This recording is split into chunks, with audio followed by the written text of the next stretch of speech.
Сәлеметсіздер ме, құрметті тыңдарман? Бойтұмар арнасына қош келдіңіздер. Әсерлі оқиғаларды тыңдай отырып, менің арныма жазыла кетіңіздер. Және де лайк басып, комментарий жаза кетіңіздер.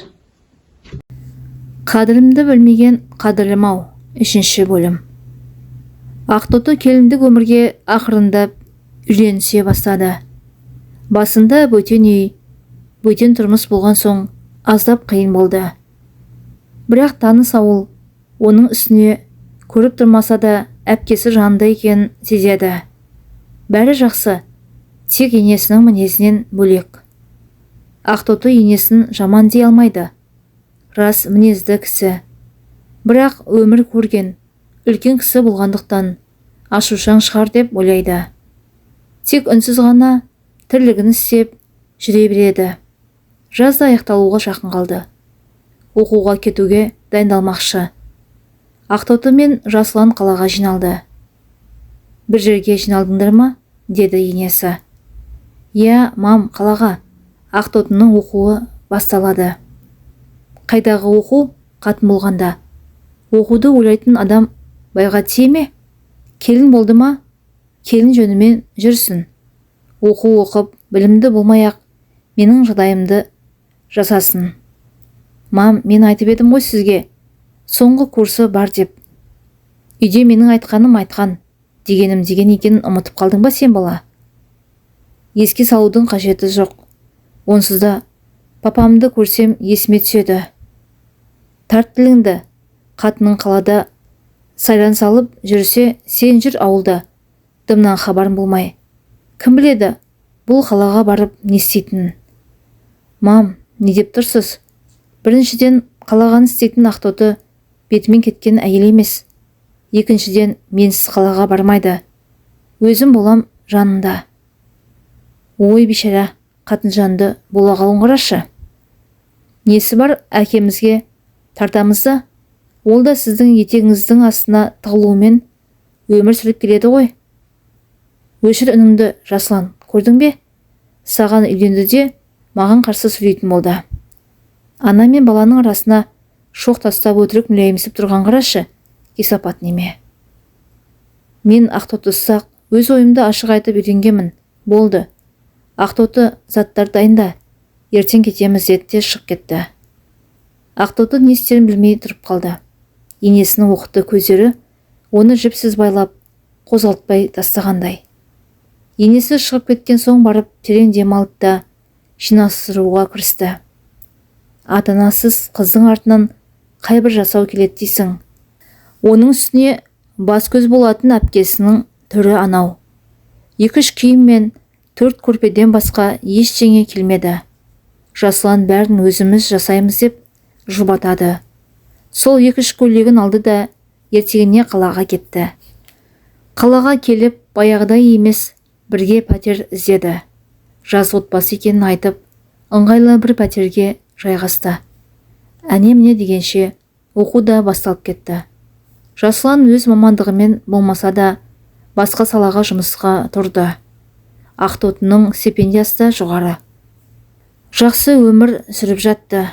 Бірақ ауылда екеуі жайлы өсек тарап үлгербеді. Әрине оның да себепшісі енесі. Баламды бізбен ұрыстырып қалаға алып кетті. Жалғыз бала ата-анасын тастап кетсе барды. Келін келмей жатып, үйіме билігін жүргізді деп келінін жамандаған айғаным әр айтқан сайын айызы қана сөйледі. Оқу жылының жарты жылдығында ауылға келген олар өсекті есіп те үлгірді. Біз қалаға тек оқуға ғана кеттік қой.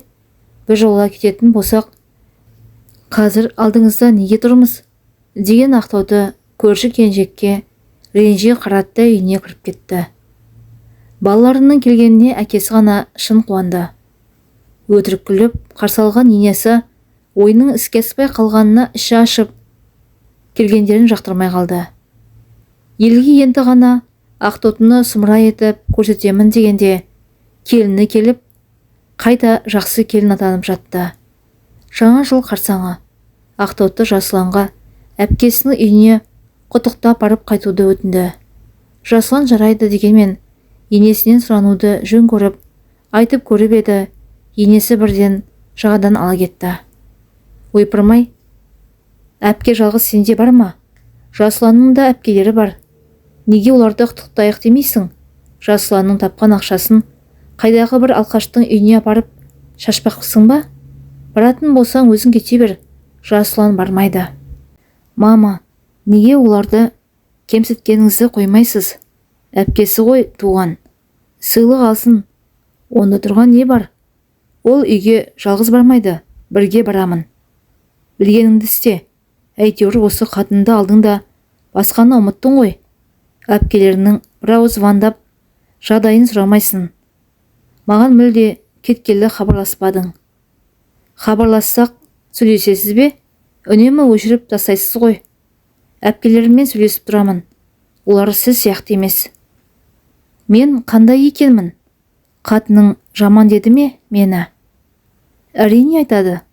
Оның мақсаты да сол. Ұрыстырып, қырылыстырып, өзі сенімен қалаға тайып тұру. Енді не қалайсыз, мама? Оқуы бар десем түсінбейсіз.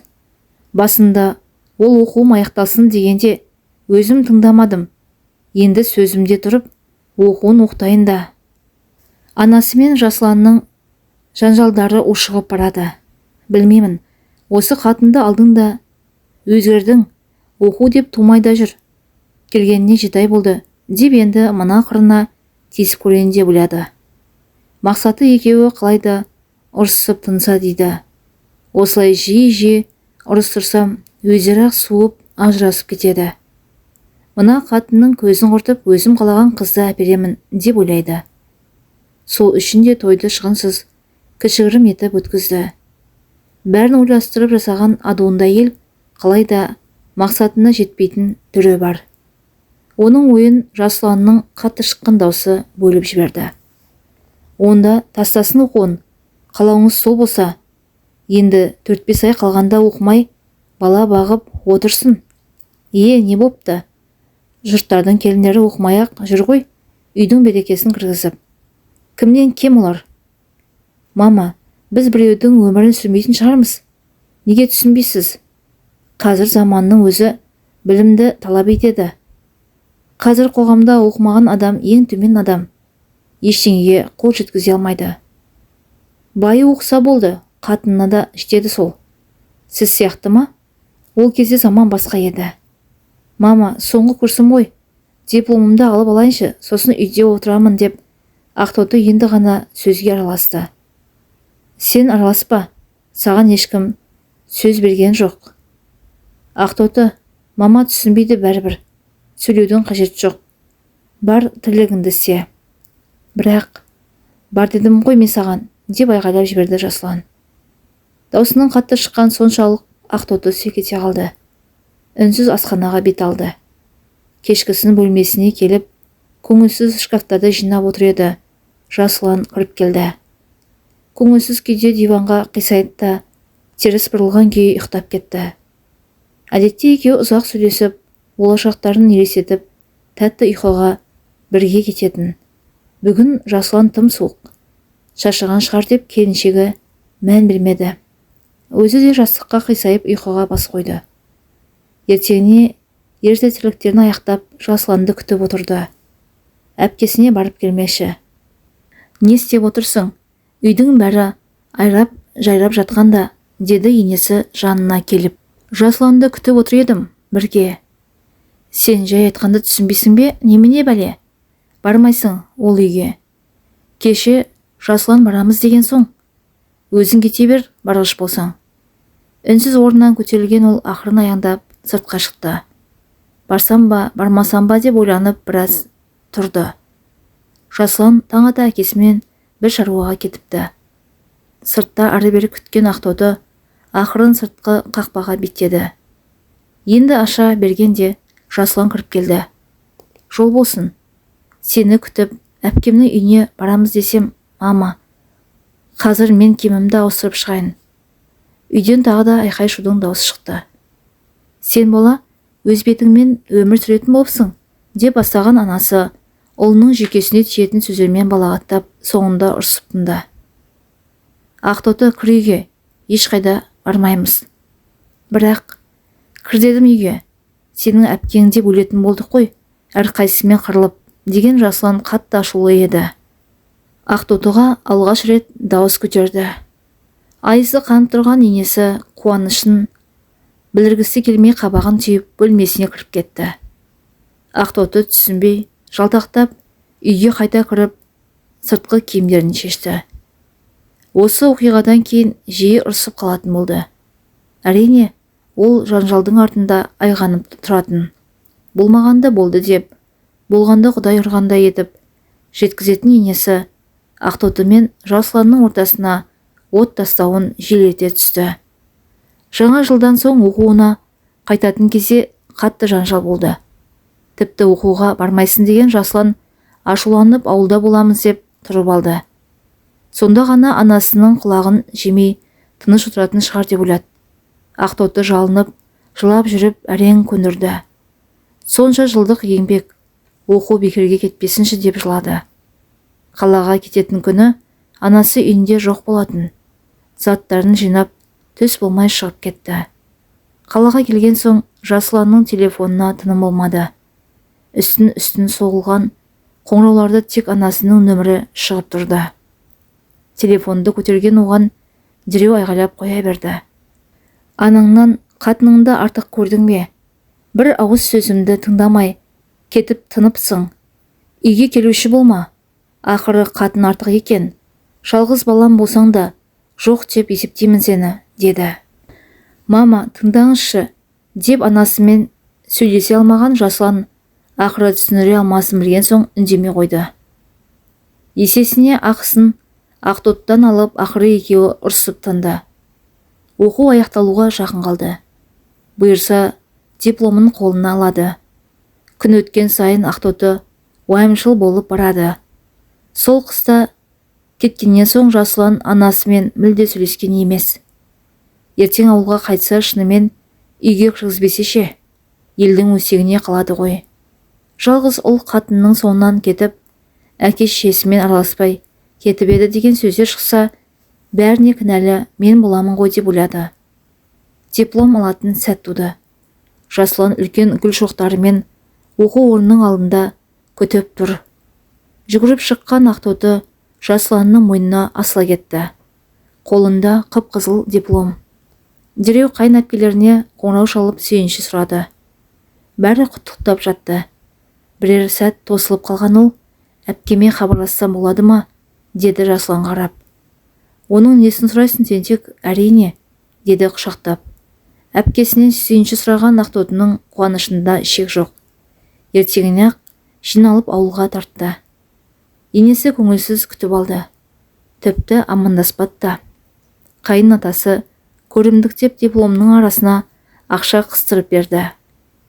Келген бойда үй түлігіне кірісіп кетті. Бірақ бәрібір енесіне жақпаған Ақтоты отырса оқпақ, тұрса сопақ бола берді.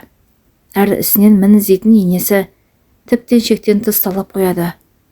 Тамақтың суын аз құй, етті тағы бір рет жу, қолыңды жудың ба, шаңды қайтадан сүртіп шық деген сынды жүйкеге тиетін сөздерді күнде жанында тұрып айтатын болды.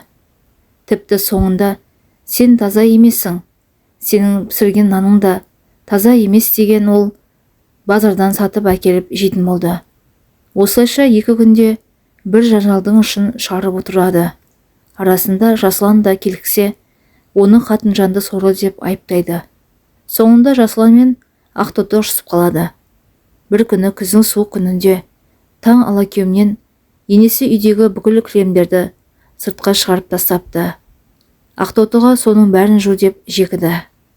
Жасұлан жұмыстарымен қалаға кеткен болатын. Атасы үйде емес. Ақтоты мен енесі ғана. Күн суық. Ақтоты енесіне бірдеңе деп сөйлейін десе ұрсып тастайтыны белгілі. Соңында Жасұланға жамандап жек көрінішті етеді. Соңғы күндері Жасұлан да баяғыдай емес. Анасы әптен жамандай берген соң Ақтотыға кейде салқындық танытады. Соны ойлаған Ақтоты тағы берекеміз кетпесін деп кілемдерді жууға кірісті. Қалың киініп алды да краннан аққан салқын сумен жуып бастады. Жаңбыр ақырын сіркіреп тұр. Терезеден рахаттана қараған енесі Жасұлан келмей тұрып жуып бітсе екен деп тіледі. Осы сөзін естіп қойғандай қақпадан Жасұлан кіріп келді. Сенің денің сау ма өзі? Қыз жақындағанда кілем жуғаның не? Апам, таста қолыңдағыны. Жаңбыр жауып тұрғанын көрмей тұрсың ба? Жүр үйге. Енесі дереу бөлмесіне кіріп кетті. Мама, Ақтотының не істеп отырғанын көрдіңіз бе? Не болды? Кілем жуып отыр. Жуса жуатта.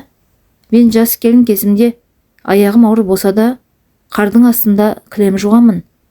Бір баламнан айырылғам сол кезде. Қатының әлі бала көтерген жоқ қой. Әрине көтермейді. Суықтаса осылай.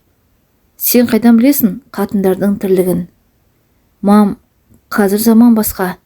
Дамыған елде өмір сүреміз, ұмыттыңыз ба? Ендеше дамыған елде тұрады екенсің.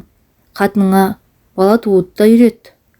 Сізбен сөйлесіп болмайды екен, адам деп Жасұлан есіктен қайта шығып кетті. Тамақтанбайсың ба деген келіншегіне қарағанда жоқ.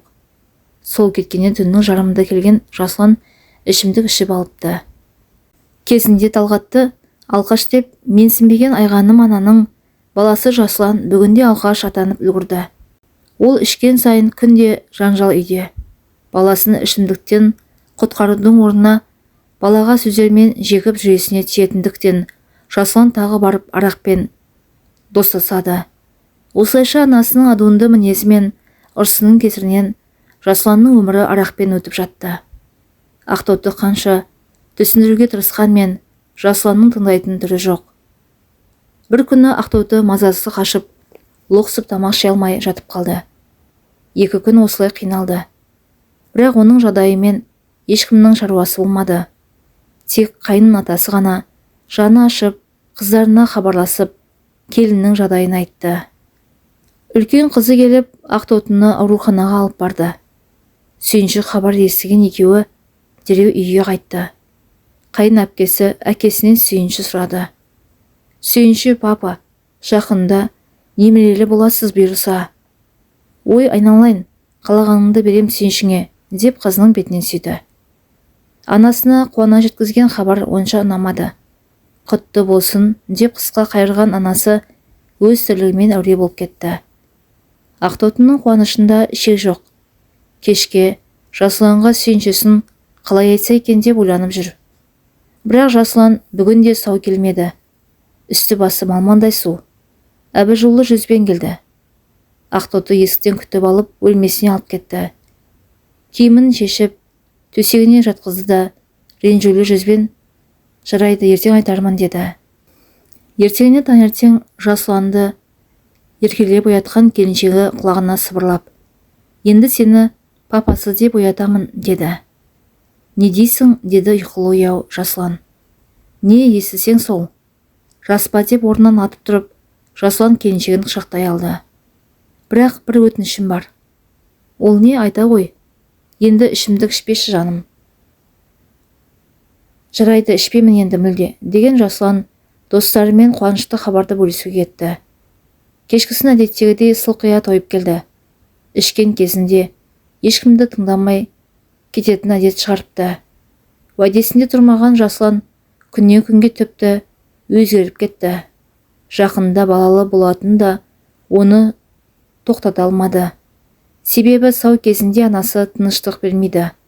Ақтотыны жамандаған. Содан соң Жасұлан құлағының тыныштығын көзеп, әдейі ішіп келеді.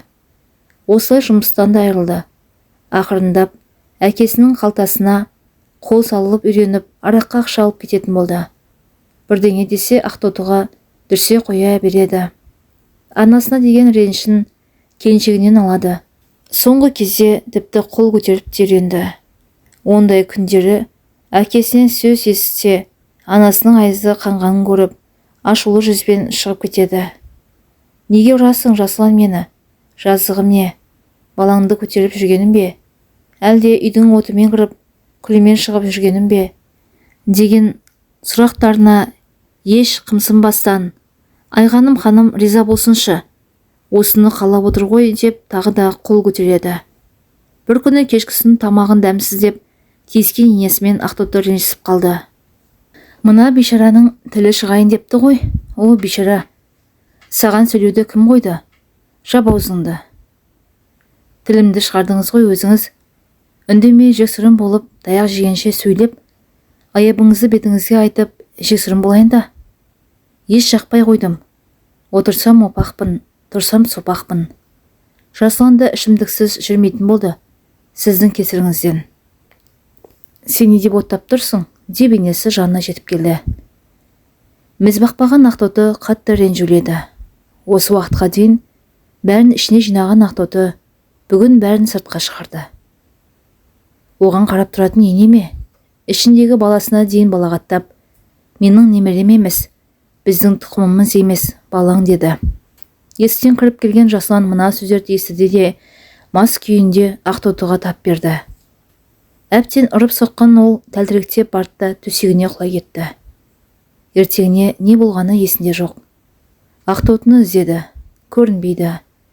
Сыртқа шықса қора жақта малдың астын тазалап жүр екен. Бет аузының сау тамтығы қалмаған. Ерні жыртылып кетіпті.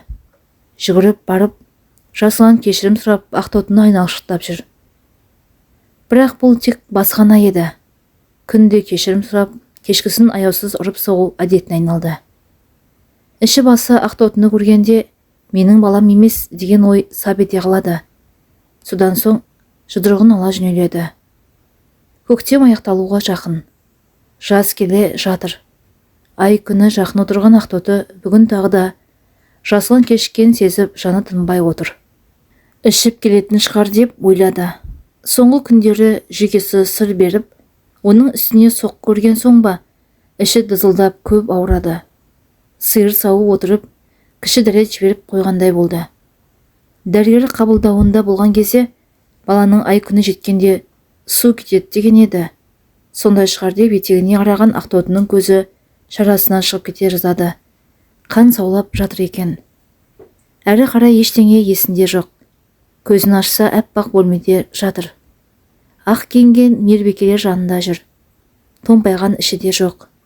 Еміс-еміс елес болып, қайта талықсып кетті. Осылайша 2 күн ес-түссіз жатқан ол 3-ші күні көзін ашты. Қайын әпкесі жанында отыр екен. Не болғанын сұрап еді. Ақтоты, бірақ ашуланып шу шығарма, жарай ма деді. Не болды? Деп басын жастықтан жұлып алды. Қалай айтсам екен, бала өлі туылды. Деп жүзін төмен салды. Бар жағдайды естіген Ақтоты бір сәт өз-өзіне келе алмай жатып қалды.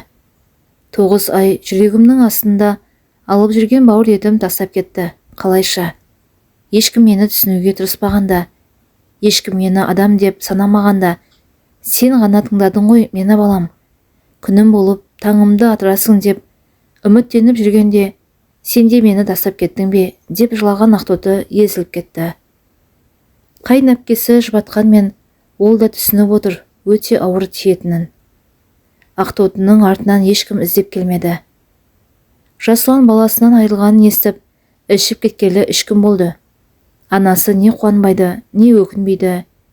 Ештеңе болмағандай, күнделікті өмірін сүріп жүр. Қайын атасы ғана келіп жағдайын біліп, шығатын күні алып кетті. Үйге келген соңда бүк түсіп жатқан күйі тұрмады. Ертеңіне енесінің даусы оятып жіберді. Тұр орныңнан. Жалғыз сен бе баласынан айырылған?